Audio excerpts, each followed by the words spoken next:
দেশ মেরামতের কাজ করছেন তরুণরা। উদ্যমী এই তরুণদের হাতেই নতুন করে গড়ে উঠছে স্বাধীন বাংলাদেশ। বিপ্লবের এই মুষ্টি ছেড়ে তারা হাতে তুলে নিয়েছে রংতুলি। নতুন করে সাজানো হচ্ছে দেয়ালগুলো। অপরিচ্ছন্ন দেয়ালগুলো তরুণের রঙে রাঙিয়ে তুলেছে অসংখ্য তরুণ তরুণীরা।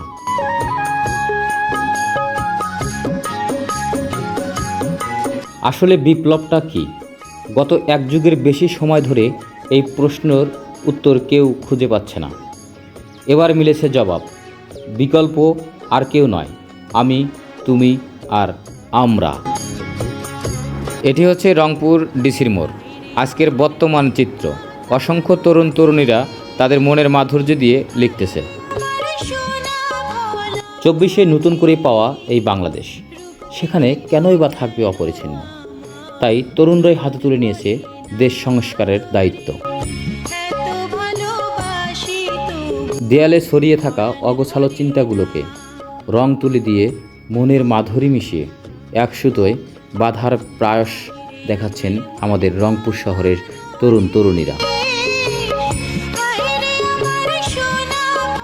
ধর্মীয় নিরপেক্ষতা, আবু সাঈদের বীরত্ব আর সকলের আত্মত্যাগের দাবি ফুটে উঠেছে দেয়ালে দেয়ালে।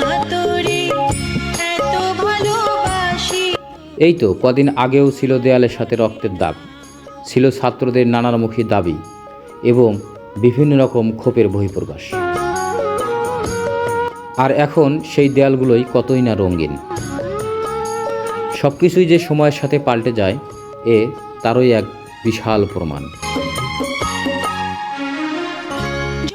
এই যে দেখতে পাচ্ছেন একটি দেয়াল, এখানে এক সময় ছিল বঙ্গবন্ধু শেখ মুজিবুর রহমানের একটি সুন্দর ছবি, যা এখন বর্তমানে অতীত। সরকার পতনের পর তার ছবি তুলে দিয়ে শহীদ আবু সাঈদের একটি ছবি রাখা হয়েছে। শুধু তাই না, আগে এই জায়গাটার নাম ছিল বঙ্গবন্ধু চত্বর।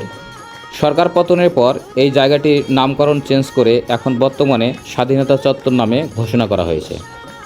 তাহলে চলুন, যার বীরত্ব ও আত্মত্যাগের বিনিময়ে সরকার পতন হয়েছে শহীদ আবু সাঈদ চত্বরে, চলতে থাকলাম আমি আমার ব্ল্যাক বিউটি ও জাহাঙ্গীর সাহেব সাথে করে নিয়ে রংপুরের আবু সাঈদ চত্বরের দিকে।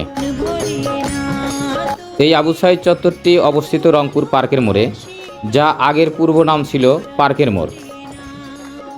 ছাত্র দাবি ও আন্দোলন নিয়ে কথা বলতে গিয়ে নিহত হওয়ার কারণে এই জায়গাটার নামকরণ করা হয়েছে শহীদ আবু সাঈদ চত্বর। যে ক্ষত হয়েছে বাংলাদেশ, তা সারতে হয়তো সময় লাগবে, তবে এমন রক্তক্ষরণ আর না হোক। শান্তিতে থাক প্রাণের বাংলাদেশ, এই কামনায় রইল সবসময়। আল্লাহ হাফেজ, ভালো থাকবেন।